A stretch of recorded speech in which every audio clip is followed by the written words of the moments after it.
You're listening to the winning literary show, Off the Shelf Books Talk Radio, live with host Denise Turney, author of the books Long Walk Up, Portia, Love Pour Over Me, Spiral, Love Has Many Faces, and Rosetta's Great Hope.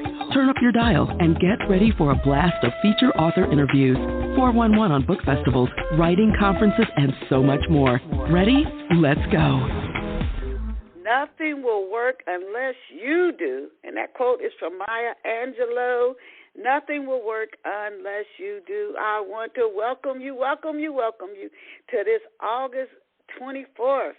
And it's Saturday, wasn't it? You got to love a Saturday. This is the day I feel like I can do what I want to do. If you're working a full-time job or you go to school full-time and you don't go to school on Saturday or Sunday, it's like the kickoff to freedom. I love Saturday. To our loyal listeners who've been with us for 18 years, I want to thank you for tuning in today. We have a wonderful guest on deck for you. And if this is your first time catching Off the Shelf Books podcast, I want to let you know that, yes, you are listening to the winning book podcast, Off the Shelf. And thank you for being here with us this morning. I'm going to, this morning, I'm coming out with a new journal with prompts workbook for entrepreneurs, but it's not out yet. So I want to ask you, how good of a mystery sleuth are you? If you've been following us, you know I've asked you this 20-plus books out, but this I love this story, and it's a complicated relationship story. There's a complicated relationship between a father. He raises his son alone in Ohio. His son is we just had the Olympics. His son is on his way to the Olympics in this story. If you can remember, like the Carl Lewis times, this is when he's on his way. He is a middle distance runner phenom.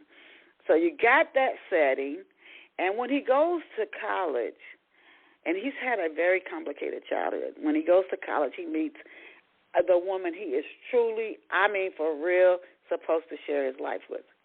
But he's hurting. So he's academically, athletically amazing, but he has issues to work through. And there's also a murder mystery tucked in this story. If you like a mystery and you really value relationships, I encourage you to stop what you're doing and get a copy of Love Pour Over Me by yours truly, Denise Turney. It's an ebook, paper, and paperback. And let me know how you enjoy this story. It gets very good reviews, and I think you will really, really be glad that you treat yourself to a copy of Love Pour Over Me. And now, here comes this special time. Let us go and meet our off-the-shelf guest. And today's guest is Linda Stewart Henley. She joins a long line of amazing guests we have interviewed here on Off the Shelf. We've had New York Times best-selling authors. We've had movie producers. We've had actresses. We've had songwriters. All things story here on Off the Shelf. So Linda Stewart Henley joins us, this long line of distinguished guests. And Linda is an English-born American who relocated to the United States when she was 16 years old. She is a graduate of Newcomb College of Tulane University in New Orleans, and she worked in university administration. And this was a role that allowed her to travel the country. Books Linda has written include Estelle, Waterbury Winter, what a sweet title, and Kate's War. In addition to writing novels, Linda loves gardening and painting, and I encourage you to check her out online at LindaStewartHenleyAuthor.com, and that is spelled LindaStewartHenleyAuthor.com. Linda Stewart Henley. LindaStewartHenleyAuthor.com. And here's the cool thing. You can hop over to her website and catch her and learn more about her even as you listen to her show today. And I hope I'm picking up the right line.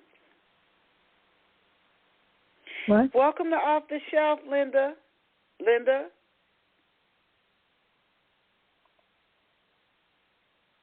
Hello, Linda? Linda, can you hear me?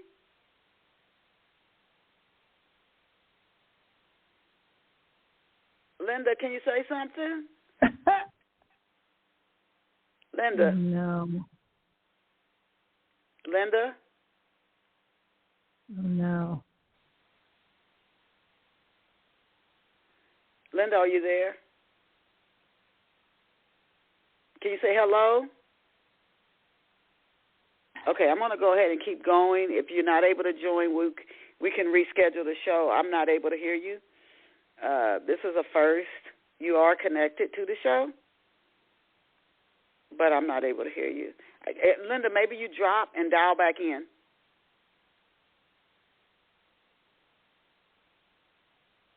Okay, I'm not able to hear Linda Stewart Henley. I'm encouraging her to drop the line and dial back in. So maybe there's a bad connection. I'm not sure, but if she could drop the line and dial back in.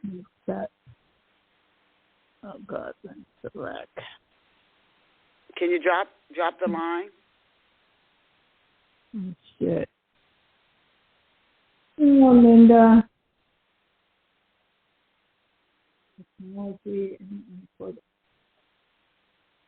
Okay, I just dropped Linda. And hopefully she'll dial back in. I'm going to go ahead. One thing I've learned doing Off the Shelf is, and in life, I always am ready for come what may.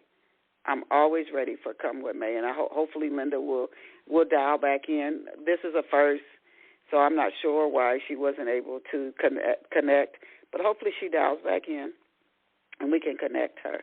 Until then, I'm going to do a reading from one of my books, Long Walk Up, and before that, for our listeners we have people who, again, have been with us for 18 years, and we have people who are writers themselves. They are writers themselves, and they look for new ways to promote and market their books. So I'm going to share some tips. Let's see if we can get Linda on the line. Hello, Linda.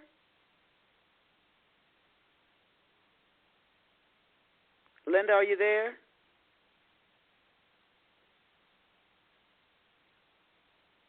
Hello, is this Linda? Yes, it's Linda. Okay, so Hello? I'm going to hang on a second, Linda. Okay, I put the other caller on hold. I'm not sure who was on the line before, and I said, let me hopefully I pick up the right line. There's somebody on a 415 area code, and I thought that was you because they have been in the waiting room for a while. So I'm not sure, but we're going to go ahead and get started with today's show. I introduced you, awesome Linda Stewart Henley, with a little excitement to kick off today's show, the author of Estelle, Waterbury Winter, and Kate's War Again. Encourage you to visit Linda online at lindastewarthenleyauthor.com. We're just honored to have her with us on Off the Shelf this morning. To kick off the show, Linda, the first 3 to 4 questions I ask every guest so they get a backstory on the authors before I launch into talking about their books. So to kick off today's show, Linda, will you tell Off the Shelf listeners where you grew up and what life was like for you growing up? Oh, thank you. I apologize for the lateness. There's something wrong with the line. I don't know what happened. Anyway, I tried dialing in. Here we are. I grew up in England until I was 16, and then my family moved to America, to North Carolina, and I've been there ever since.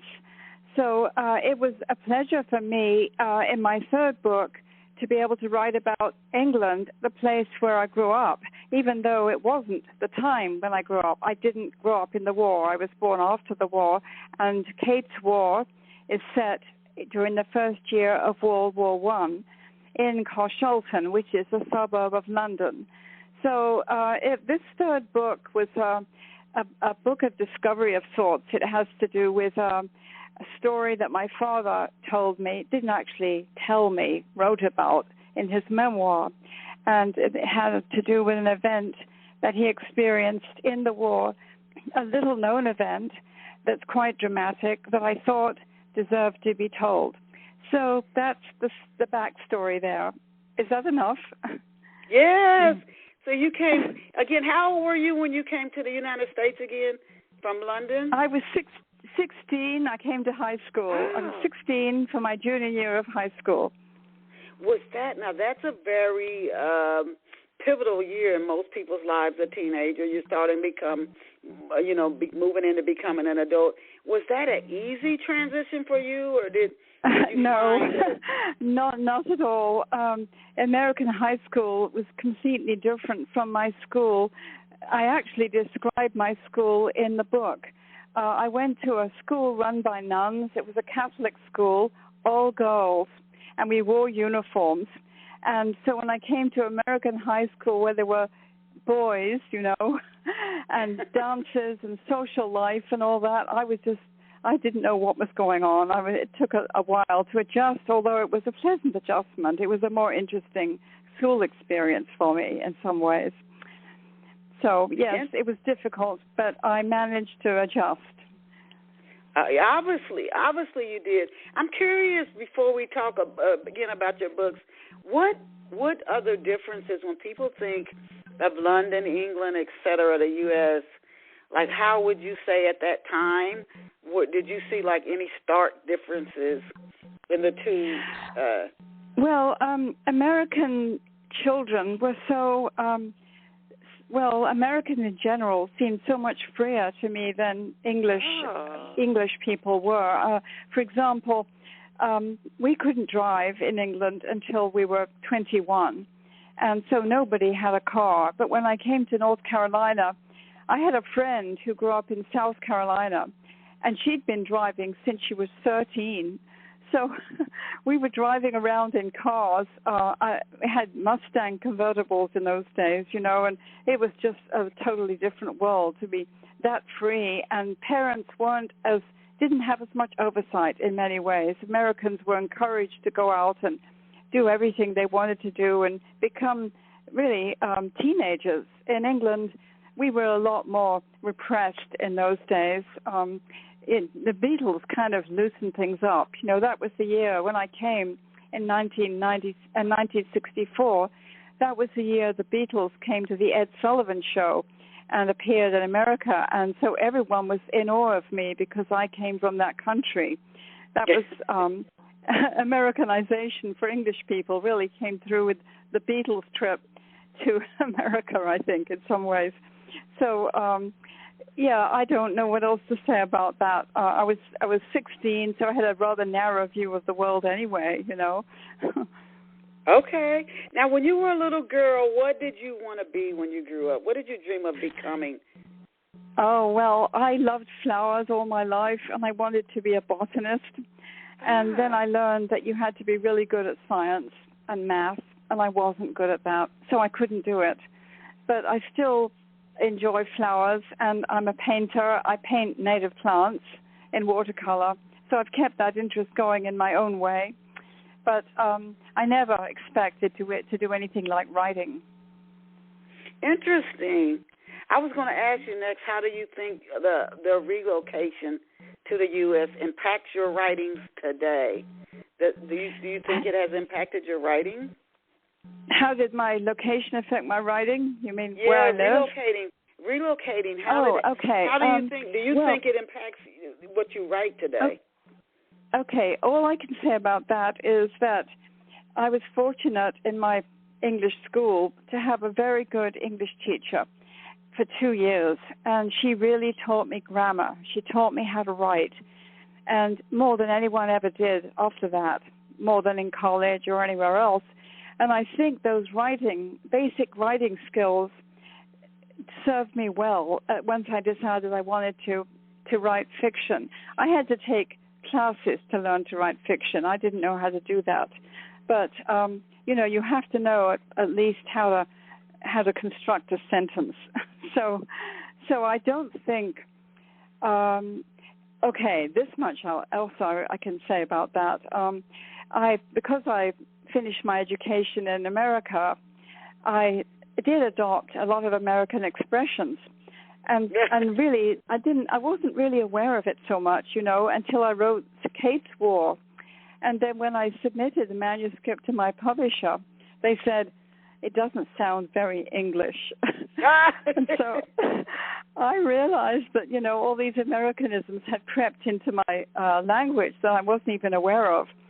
So I had my brother, who still lives in England, who taught English, to proofread, to actually Brit-proof my manuscript so that we got rid of all the expressions that weren't authentically British.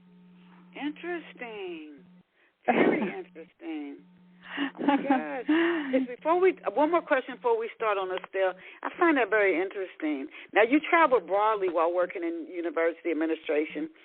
Why do you think, Linda, that travel, you move from one country to the next 16, why do you think travel has played such a large role in your life? Travel. That's a hard one to answer. You see, what I think, well, here's the answer. Each book that I wrote, Estelle, Waterbury Winter, and Kate's War, in that order, took place in a place where I had lived. So Estelle was set in New Orleans, and I went to college in New Orleans. So I was interested in using that town, which is fascinating anyway, as a setting for the novel, which is set in 1872, 73, and then 100 years later in 1970. There are two threads to that story. So definitely New Orleans, the travel there, or rather the experience of living there, influenced my writing.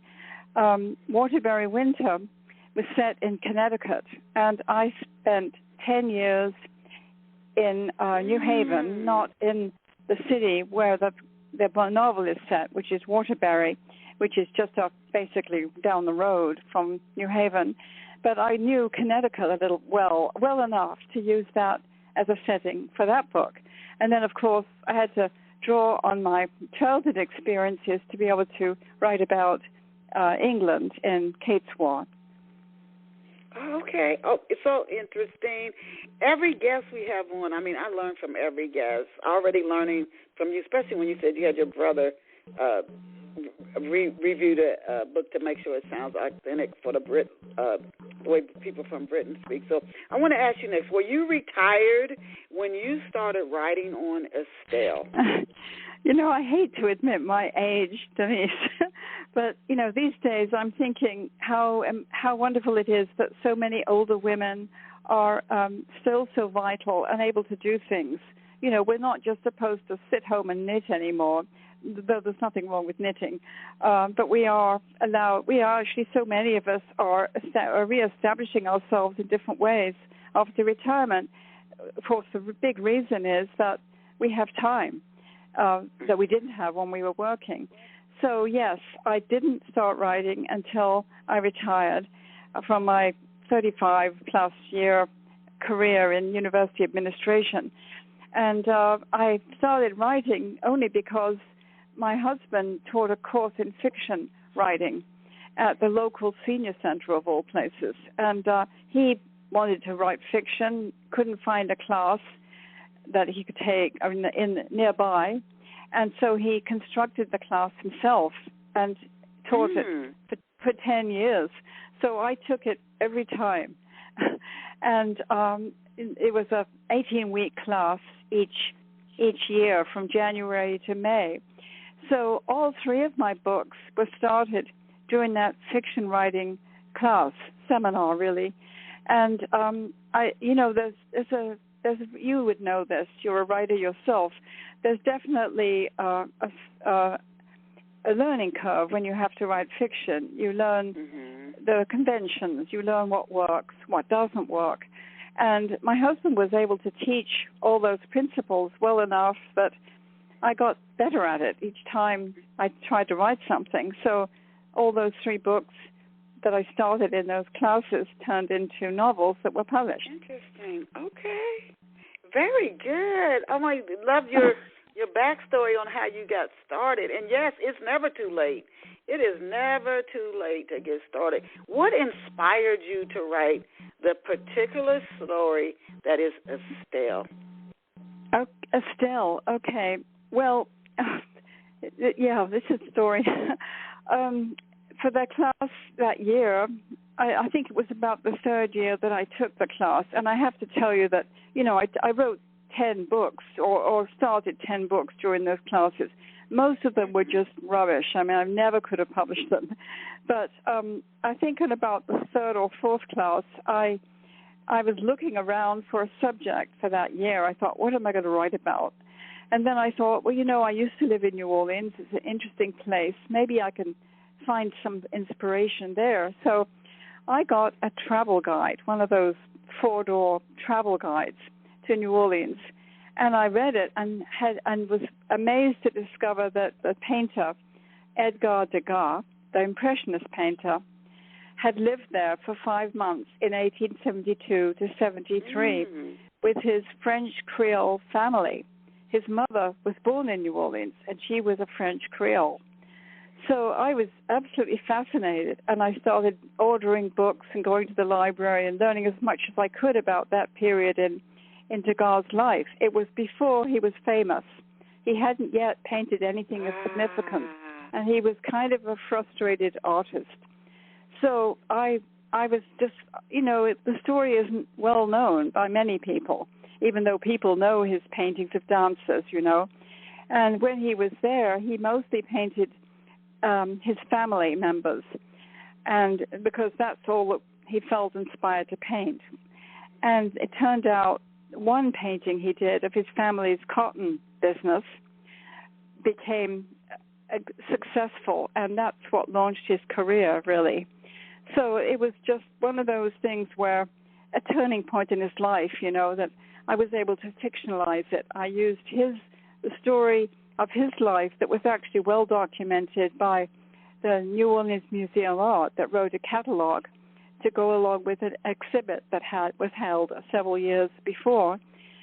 So I was able to get the historical fact from that, and then I twined it together, mixed it with a story, a second thread of the story that concerned a young woman who lived 100 years later in New Orleans, so that I could compare the lifestyles of women 100 years apart. The story, Estelle, is told from the standpoint of Estelle, who was Degas' sister-in-law and cousin. In those days, they didn't worry about intermarriage and things, So it's Estelle's story about Degas, really, while he was there visiting the family in New Orleans. Oh, my goodness. I'm listening to you. You came across this ideal for Estelle because you were taking this writing course. You were in New Orleans. You look at a travel book, and then you discover this artist there. That is amazing how you even came up with the ideal for this story. Very, very interesting. What was New Orleans like from your research? What was New Orleans like during the late 1800s? And do you capture this really, really in a rich way in the book, Estelle? Oh, did you read? Were you able to read the book? Probably not. I don't expect you could. I did a lot of research about how the city was in 1872 to 3. It was only about 7 years after the end of the Civil War. So it was Reconstruction time. It was pretty chaotic, actually, for everybody that lived there. So the family were well-to-do. Of course, they had been successful cotton merchants, and that had to change. In fact, the family, Degas' family, his brother, and families that owned plantations and all of that, they actually went bankrupt while Degas was there. And later on, he sent money back from the sale of his paintings from France to help support the family. But, it was a very interesting city, always is an interesting city. And the French Creoles lived in one part of the city that had gone to rack and ruin in 1970. It had been just neglected and really in a sad state, even though you could tell, when I was there, I could tell that those former mansions had once been quite grand. Now they've restored things, and Degas' house, part of the house that the family owned is still there, and people can visit it. It's open for tourists. The Degas house, it's called. So I don't know what to say. In the book, I have a lot of this. Yeah. You capture it. Sorry, Denise. In the book, I have a lot of descriptive passages of the way things would have been in 1874. And that's one of the things. Historical fiction is really popular, and a lot of historians and people who aren't appreciate that, because they can really not only enjoy a fictional story or something that was really happened but it's been fictionalized. They can enjoy, experience something, visit a city almost when the writer talks about it. They can feel like they're there in that time period. Could you give us insight on Degas and your book, how you have developed this character? What is his personality like? What drives him? Can you introduce him to what he's like in the book, Estelle? What you just said about historical fiction, that's exactly right. It's one of the joys of writing it is you can bring a time period to life. Of course, you invent the conversations and things to make it more interesting, but you're following historical facts that people can relate to. And then if you, at the end, I've always done this in my books, I've given an afterword that explains more about the differences between the fictional account and the actual facts, just a few of those details that give people a starting point if they want to learn more about what was real, So you asked me how Degas was as a person. Is that what you were asking me? Yes. In the book Estelle, what is he? Yes. What's he like, and what drives him in the novel? Okay. All right, you're picking on something that's a little bit of a controversy, I think, at this point. At the time that he was in New Orleans, and this is documented by a lot of sources when I was doing the research, he was 38. He was actually quite gentle. He was insecure, and he enjoyed being with his family. He hadn't had a large family in France. And his mother had died when he was 13, so he didn't really have much of a family life growing up. So apparently when he went to New Orleans, then when there were just so many of them, cousins and brothers and just all kinds of relations. And so he felt comfortable.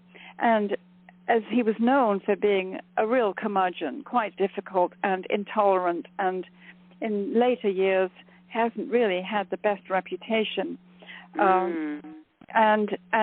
I mentioned that at the back of the book, that it was well known that he showed a softer side of himself during those years, and that's how I portrayed him in the book.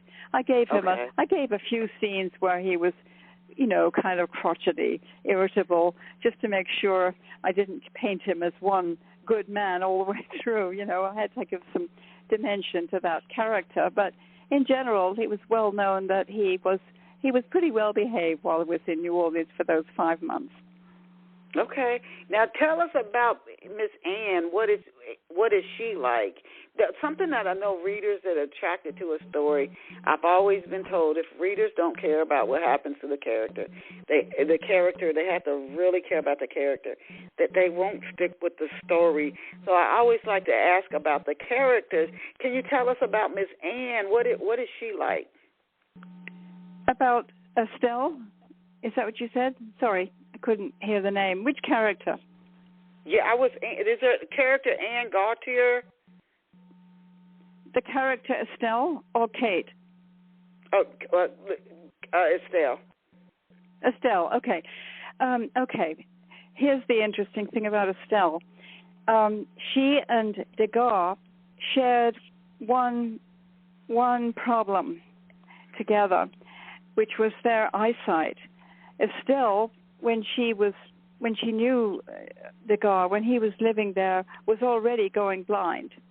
She had completely lost her sight in one eye and was losing it in the other, and they didn't have any way to help her in those days. She just went blind. And believe it or not, even though he was an artist, Degas had problems with light. That's why he painted mostly indoor scenes, unlike the other Impressionists, because the light bothered his eyes. So his scenes are mostly indoor. And that would have given him a lot of empathy for Estelle, and she had a lot of empathy for him, too, for the same reason. And so she's a very sympathetic character. Most people probably reading the book relate to Estelle, and that's how it should be.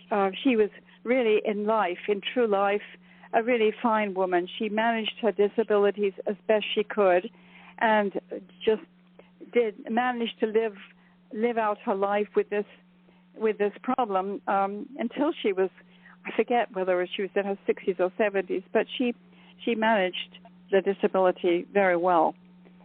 So that would make people probably care about her, I think. Oh, yes.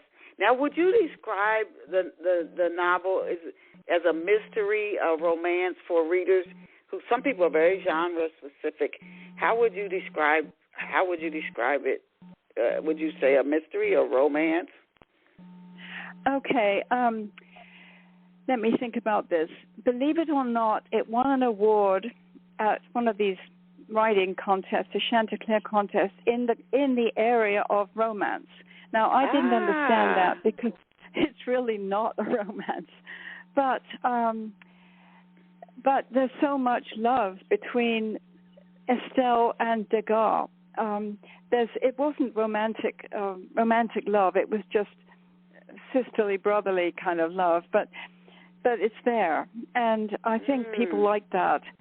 So I wouldn't call it a romance. I would call it historical fiction. That's the genre, and that's really all it is, I think. Okay. What have you been hearing from readers about Estelle? What have they been saying about the book? Readers liked it. But, I have to say this because the book I've just most recently written, Kate's War, people liked Estelle. It won awards. But Kate's War has been far more successful in terms of reader reviews. People seem to really love Kate's War. It's a different kind of subject. It's more relevant these days because it's set during the time of war. And since I wrote the book, we've had 2 wars. We have wars. And even though they're not here, we do feel threatened. So I think people can relate to the idea that war could come. And that's what Kate's War is about. It's about that year before the war started, before the Blitz.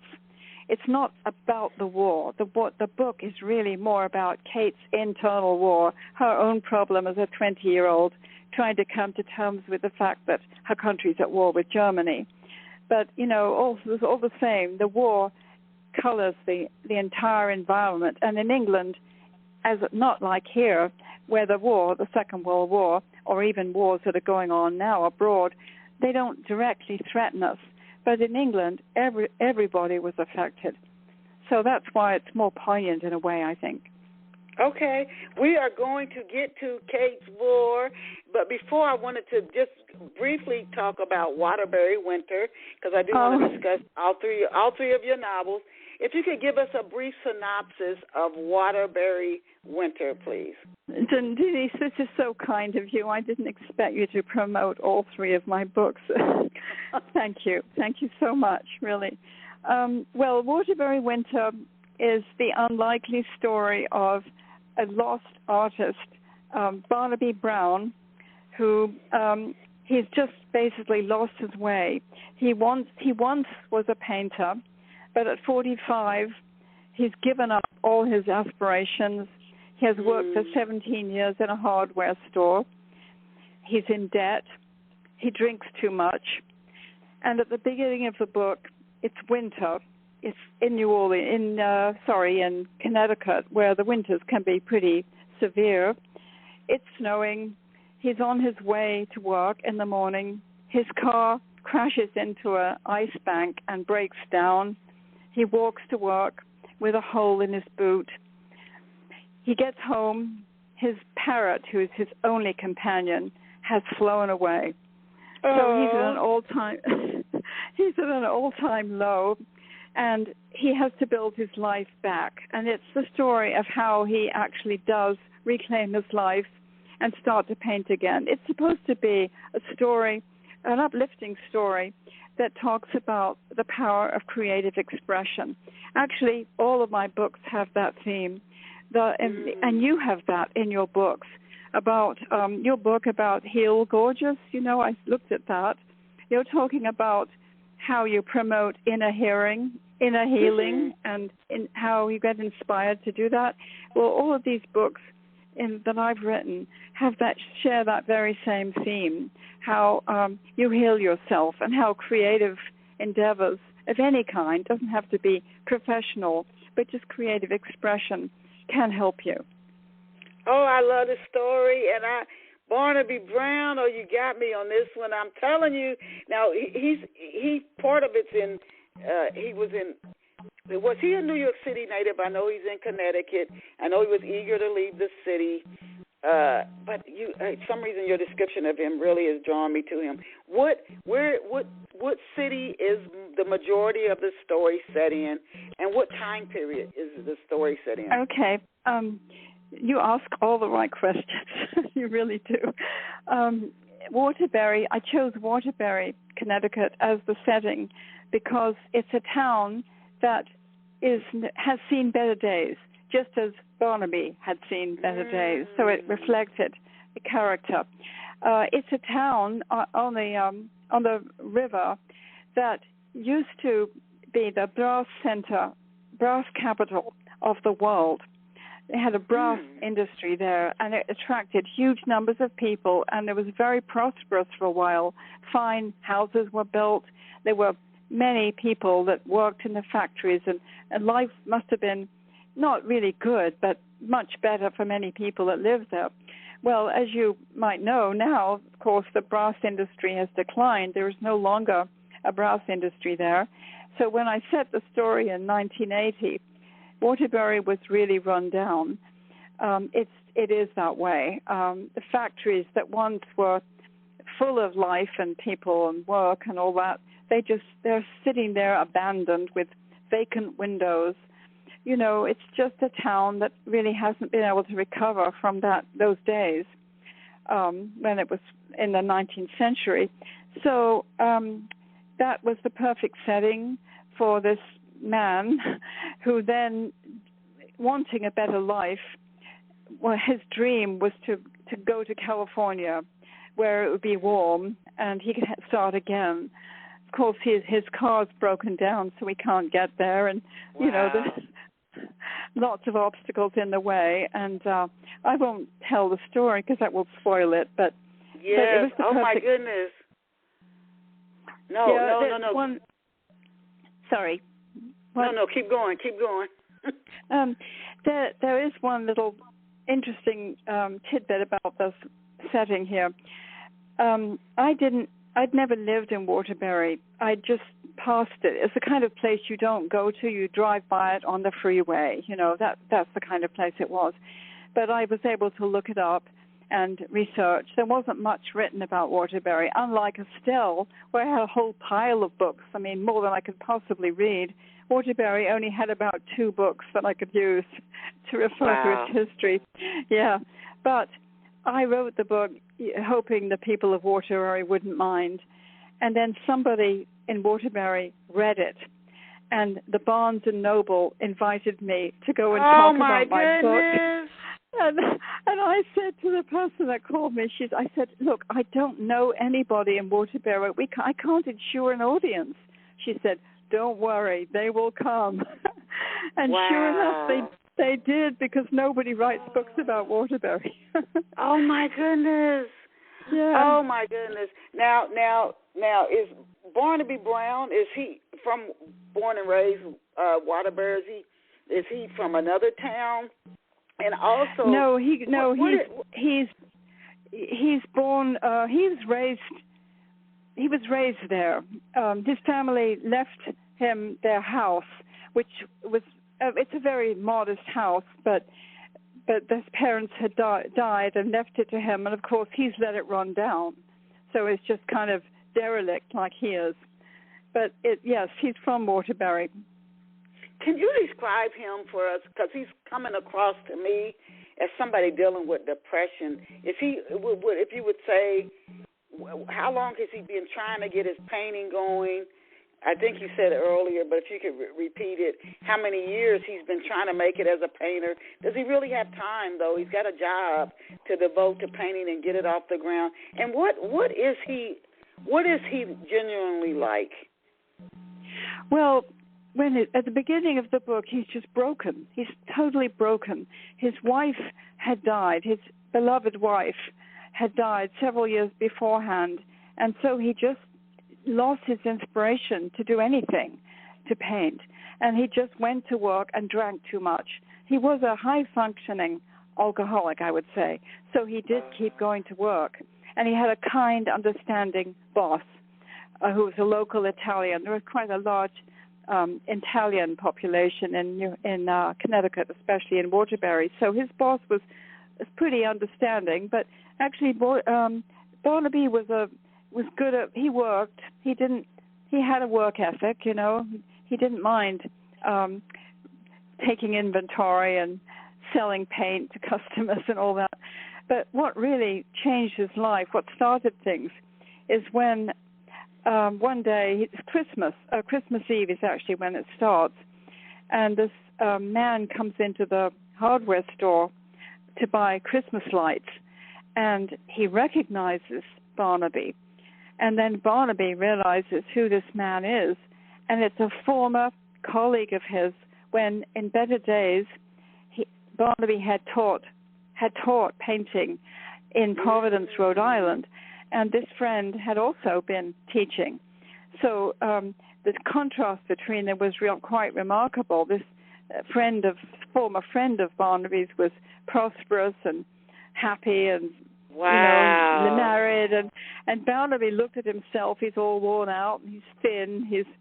His scraggly beard, and he just realized. Oh my gosh, this story is really intriguing me. Oh my goodness. Yeah, he realizes how much he's slipped. That's the wake-up call. It isn't the whole story behind everything, but it's the wake-up call. Oh my gosh, this book! I got to get this book. It sounds so interesting. What inspired you to write about this guy? Okay, this again. I was casting around, thinking, what am I going to write about in January? And it was December. I was visiting my son in North Carolina, and my husband and I.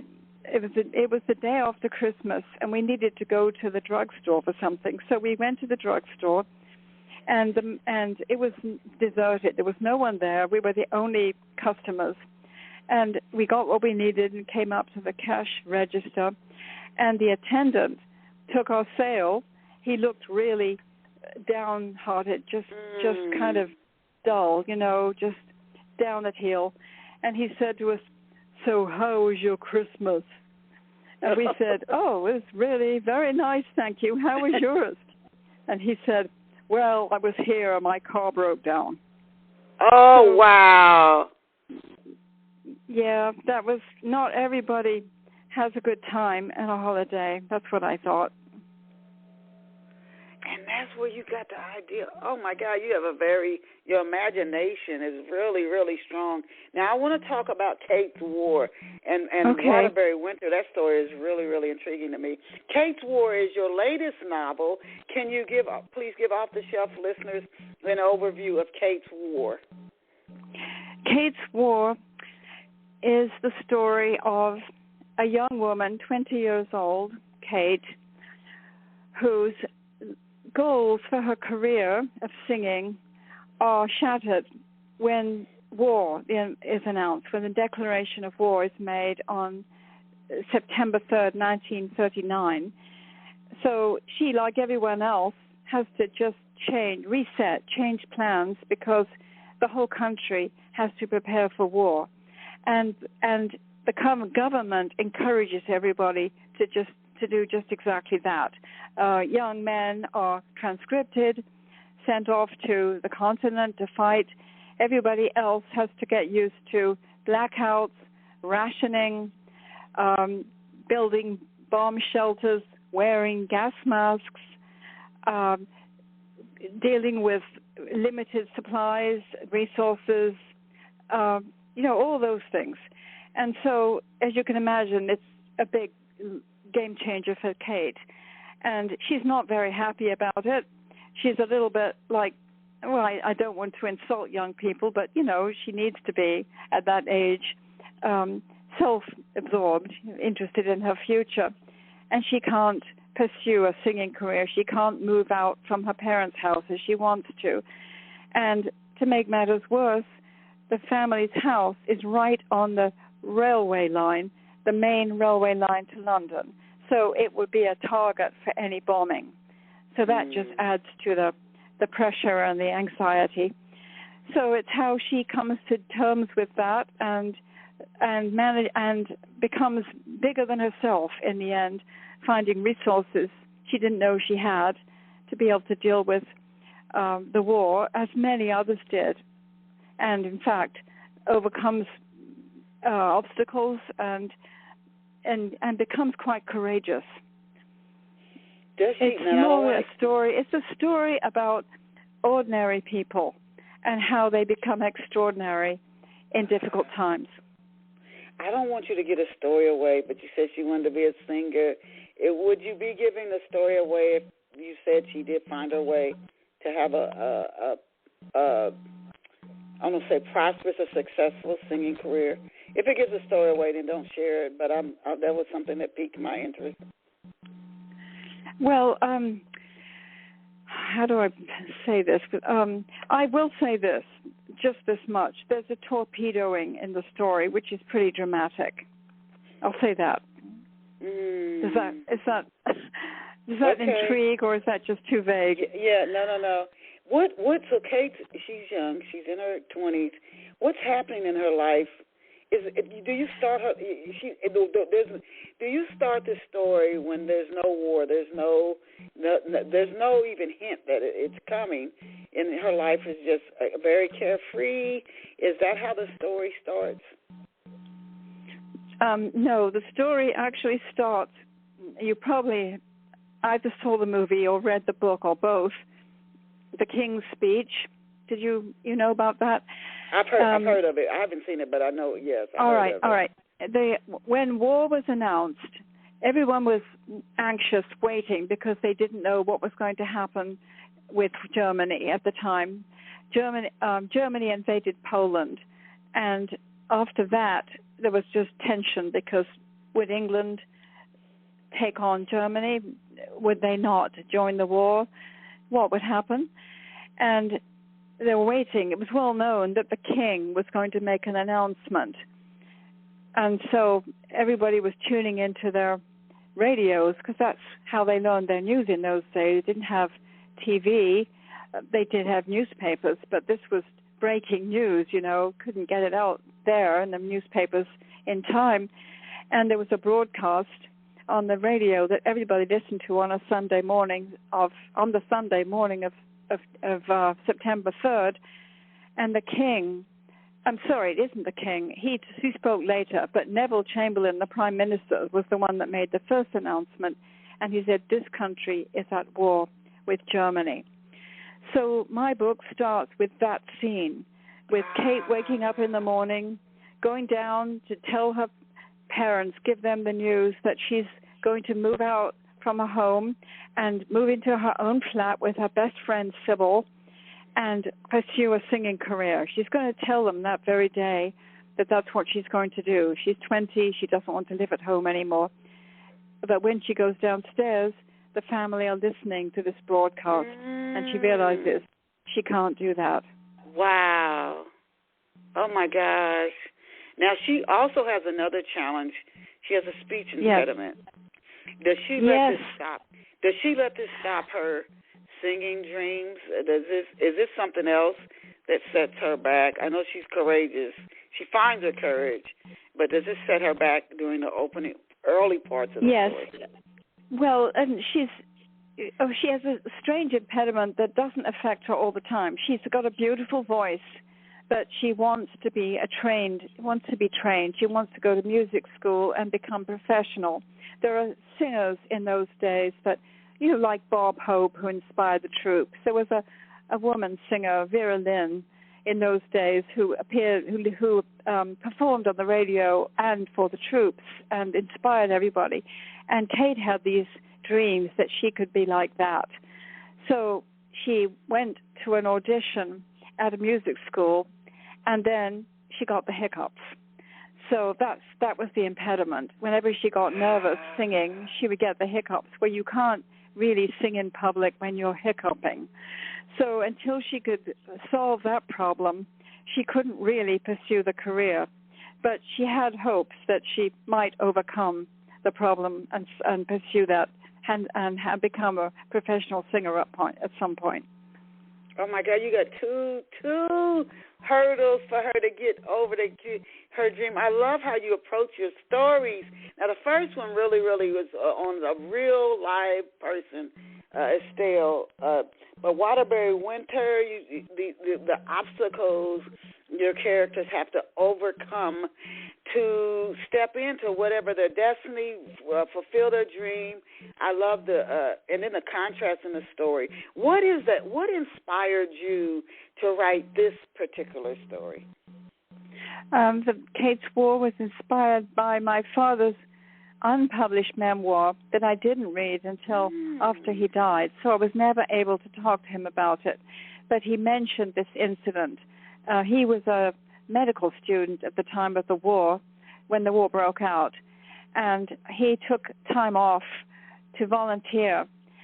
Later on, he joined the Navy, but at the beginning of the war, he did volunteer and to escort children who were going to evacuate overseas. I won't say more than that, but that's what he wrote about, that experience. And that experience is reflected. It's a true experience, not well known, but it's reflected in the book at the end. Do you plan to publish your father's, his writings? Have you ever thought about that? No, my father had an amazing, wonderful career. He was a doctor and a researcher, and he had an interesting life. But his memoir I couldn't publish it. It's mostly about his scientific discoveries, and as I mentioned earlier, I'm not a scientist, so I never would have understood enough about what he was writing about to write well about it. So I wouldn't. It would need editing, and I couldn't take that on. But I honor him in a way by dedicating the book to him and mentioning at the end his actual words when he described the event. Okay. Now, I love the book's cover. How did you find the cover designer, and what was it like working with the designer to settle on the final cover you went with for Kate's War? Well, thanks for liking the cover. I love it, too. I can take almost no credit for that. My wonderful publisher, She Writes Press, that's one of the services they provide is the cover design.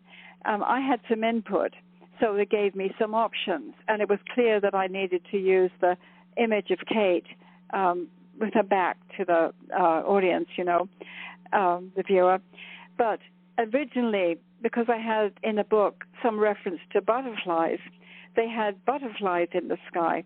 And I said, no, we need vintage planes in the sky to add the drama. So once they added the vintage planes, that was it. The cover was set.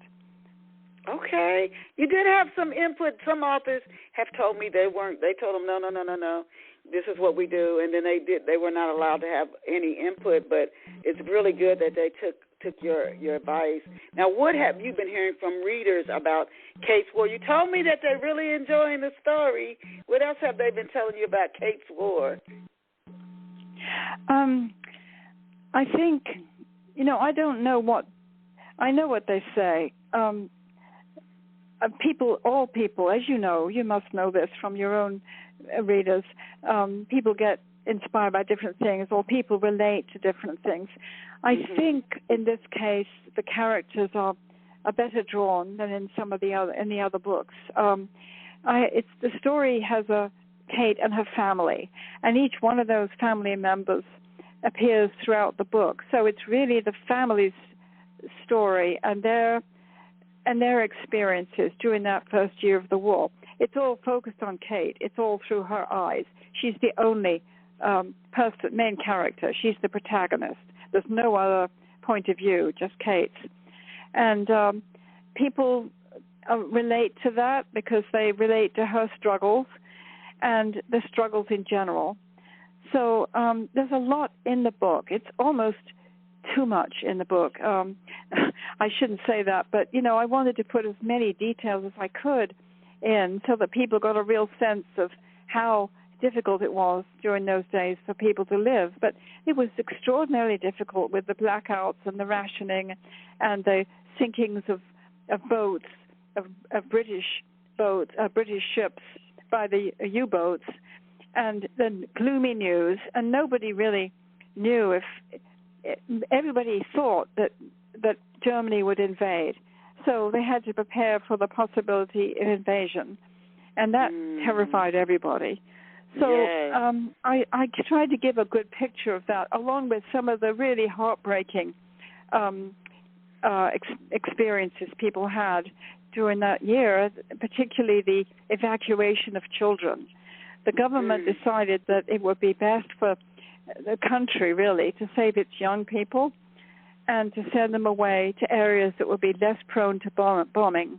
So children between the ages of 5 and 11 were encouraged to evacuate, just leave their parents, just go on a train to a different place where they would be taken in by hosts. But the parents didn't know where their children would go. They had to give permission for them to go, but they couldn't accompany them, and they didn't know where their children would go.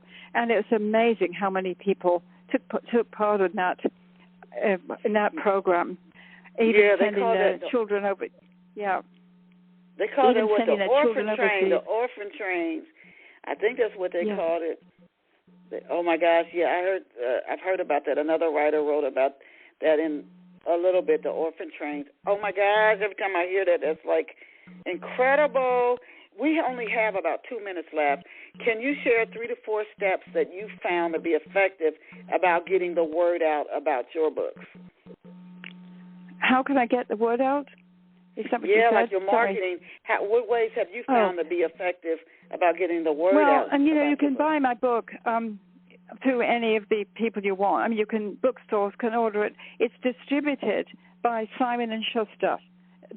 All my books now are being distributed by Simon & Schuster, although the publisher is She Writes Press. You just order it online. You can order it through my website. I have links to the ordering information. It's easy to do that. My website is www.lindastewarthenleyauthor.com, and Stewart is spelled Stewart. Oh, Linda, what a joy.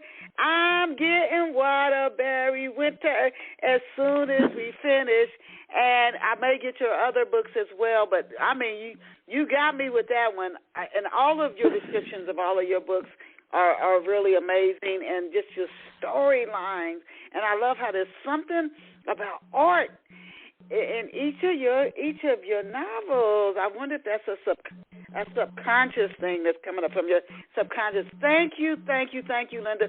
To our listeners, if you came in midstream, no worries. Once the show finishes streaming in entirety, you can go back and listen to it. Share it with people, particularly those who love like historical fiction. They love the arts. I mean, all of these stories to me have some historical essence to them. If you love the art, you like a complicated character who has to overcome a major challenge to step into their destiny or realize their dream.